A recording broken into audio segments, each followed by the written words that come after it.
as we join our hero, Roger Wilco. He has just been transported to the surface of Polysorbate 60 to enjoy a little shore leave. Apparently, there was a minor glitch in the process. Well, at least you got here with all your important parts, your hands, your mouth, and your stomach. You're back in your comfy, reassuring janitorial duds. Rats! The cinema appears to be closed. You were really hoping to see Tango and Cash 27. The buildings around here have seen much better days. This must be the old part of town. If it isn't, you'd hate to see what is.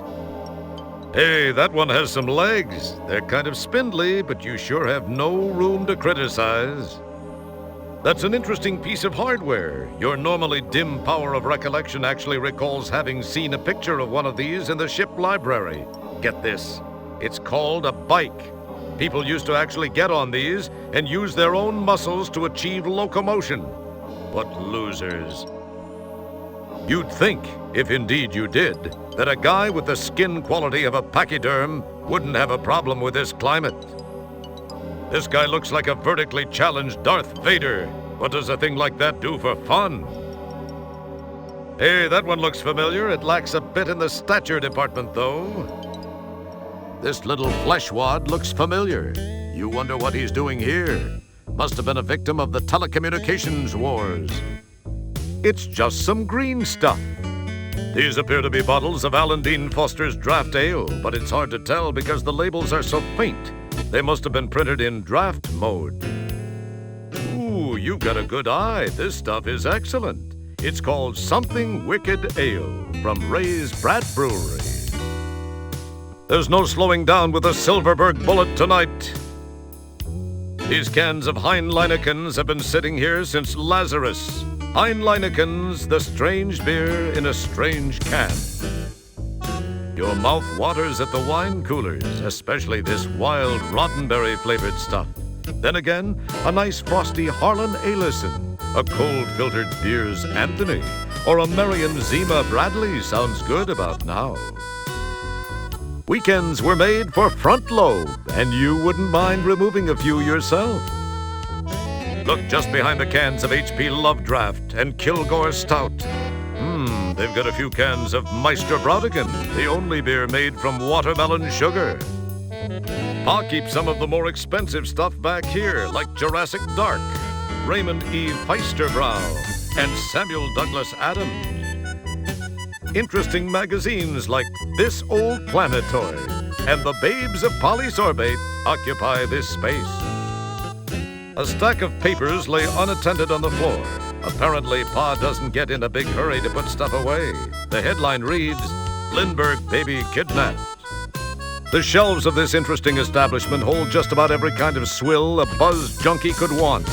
Of course, whether or not you would survive this stuff is another question.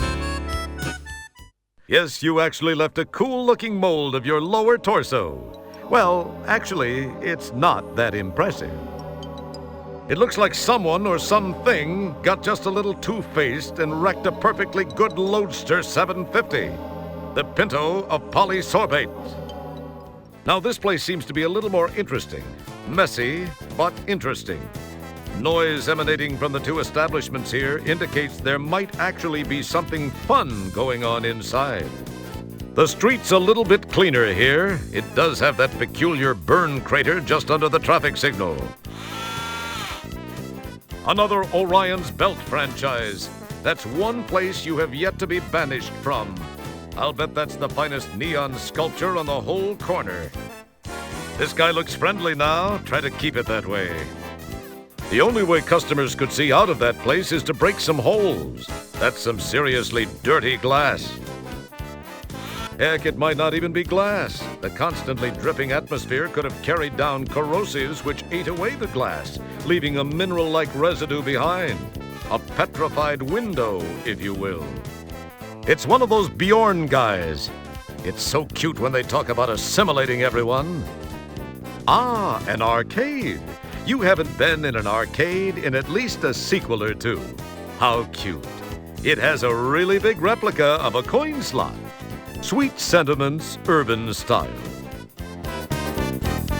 It would appear that once again, Vice is a bit more profitable than most business ventures. This place is almost too hip for the planet. But then, that's no mean feat, given what a total heap this place appears to be. The floor has the universal tacky spill drink and stomach contents feel to it. No sense in looking. In fact, it would be in your best interest not to. This is the main floor of the Swank Lounge, Orion's Belt. This seems to be where things are happening for the slightly seedier beings of the city. As you can see, there's a pretty good cross-section of the regional population represented here. Looks like this big furry dude is laying out his best Orlanian pickup lines for the Ice Queen. It appears she's not fielding any of them. So this is where Sinead O'Connor's been hanging out. A quick look indicates that the bartender is physically well-balanced and adroit. A good combination for this profession. The shirt would further indicate that he has the mentality for it. Yikes! I'll bet even old Fester Blatz hasn't seen one of these. A wide variety of concoctions fills the shelves behind the bar. There's probably something there to provide a buzz for just about any organic system. Some of your personal favorites: Babylon 45, Watney's Red Planet, and Starbeck. Starbeck. It makes you go where no man has gone before. Unlike that popular trunk-bearing pachyderm on that planet Earth, this guy seems to actually be drinking through his trunk. That means he's drinking through his nose. Yeah. This rather large individual with the headphones seems to have tuned this place out. Now there's an interesting look. What can be said that isn't painfully obvious? That she'll look better come closing time. This guy's the next in line for the restroom. He looks a little anxious. This guy wishes he had a clothespin right about now. You found your way to the not-so-spiffy basement of the nightclub. Numerous stock items are stored down here. I wonder if these spiders jump.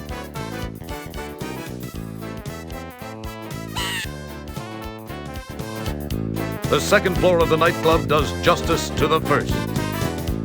These guys are a nicely matched set. They seem to be amusing each other to a very high degree. A waitress hovers about, tray in claw, tending to the upstairs clientele.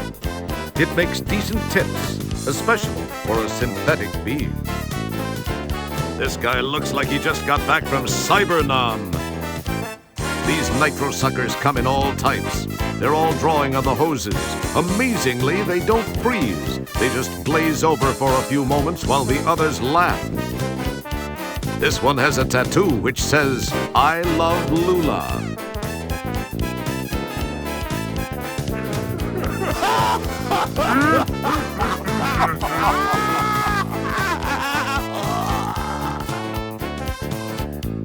Impressed by his own perceived magnificence, this wannabe babe magnet stands and just radiates cool.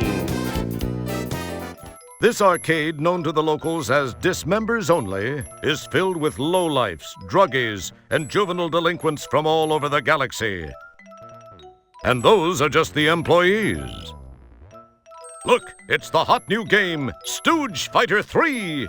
It's supposed to be the goriest, most violent arcade game since Disemboweling for Dollars.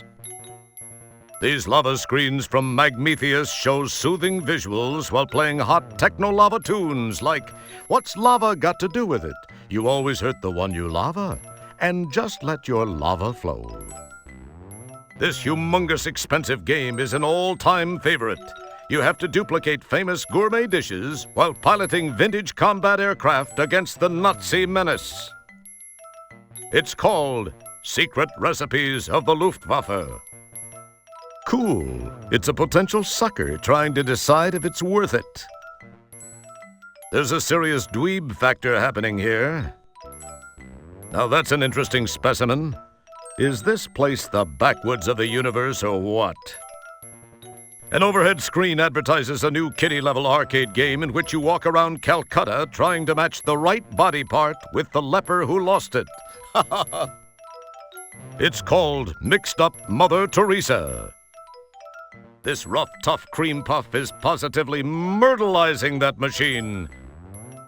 That's one hefty teenager. Must be from the Mariposa planetoid. It's hard to see with this big oaf in front of it, but this looks like the hot new game, Beat the Crap Out of Urkel. It replaces last year's smash game, Beat the Crap Out of the Encyclopedia Britannica kid. You know, the one that keeps saying, "Ouch, you broke my mandibula." This is one of those exciting racing games where you careen around corners at top speed, zoom over crumbling bridges, run over passers-by, collide with other vehicles, and fly off the track. It's called Virtual Amtrak. This little purple being is kicking Fanny on this game. He's built up an audience. Interesting head formation. He looks like one of those cranium suckers you saw in a scary movie once. Guess that means you'll be safe. Another in the wide variety of life forms you've seen on this planet. This guy just stands there, looks, and fires an occasional lunger. How did all these forms manage to come together in one place? Normally, you'd have to travel light years to run into just a few different life forms. This place has the odds beaten big time. Anything that shortens this guy's lifespan probably makes the universe a safer place. It's last year's hot arcade punch-em-up, more dull combat too. Isn't it funny how the wimpiest little nerds are always best at these fighting games? Nothing personal. The skyline is anything but beautiful. Flames burn off the gases that can't be contained in the short-sighted dumping facilities. If you weren't so simple-minded, you might actually be depressed by the sight. But then, it's not your planet, so why should you care? Now, there's an interesting-sounding business name. You wonder what they sell. Now, there's an establishment still in operation. With this climate, it's no wonder that people might need to track down replacement parts for even the most organic of the population.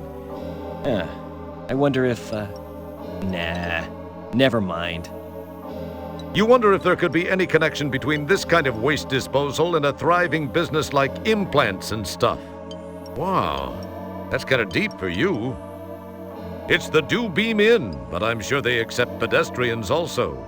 The door hinges aren't exactly overheated from a steady flow of eager patrons.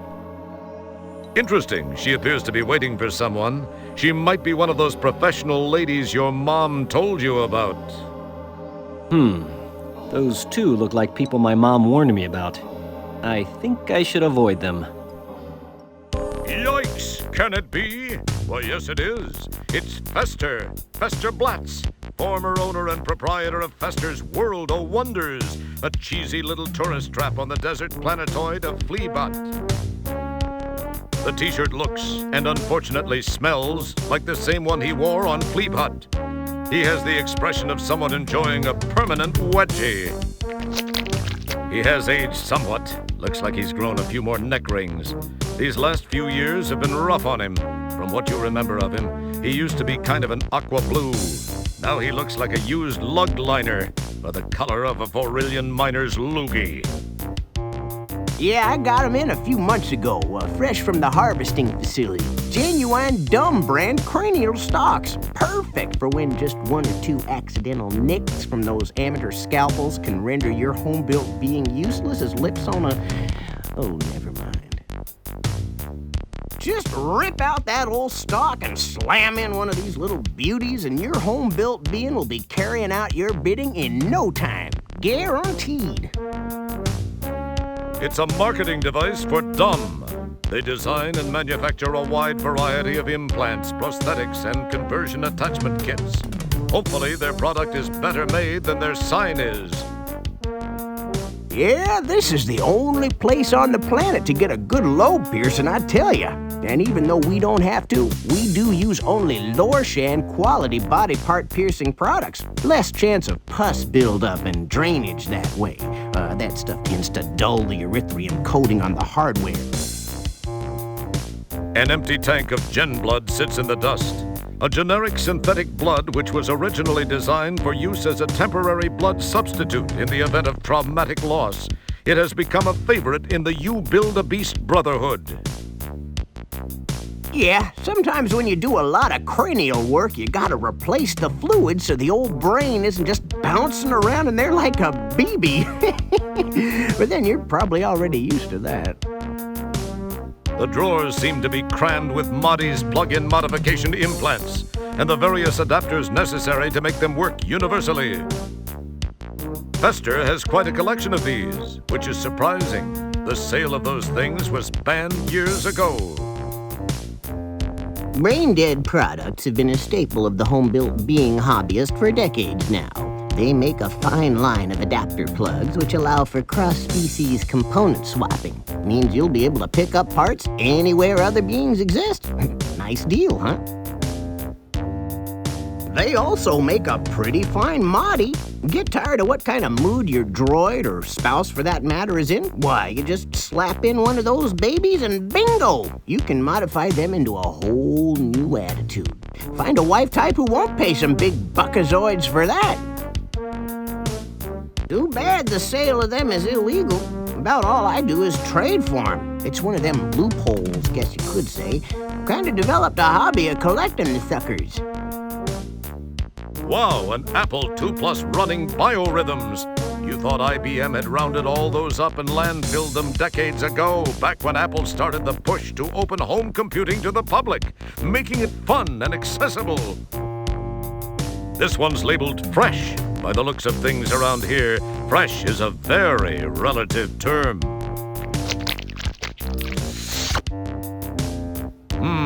What's special about this abnormal guy? Good night, Mr. Feldman, wherever you are. Them syringes you can use with lidocaine if you got some. Sometimes you gotta give old Butch a jump start right at first. Now you know what happened to the infamous R2 line of droids. They've been reduced to carrying out the most trivial of tasks. Fester's using one for a Gen Blood blender. How sad. The R2 line of droids seemed like the hottest thing going in their day. Then they found that one little flaw in the programming. Unfortunately, the princess's personal life will never be quite the same.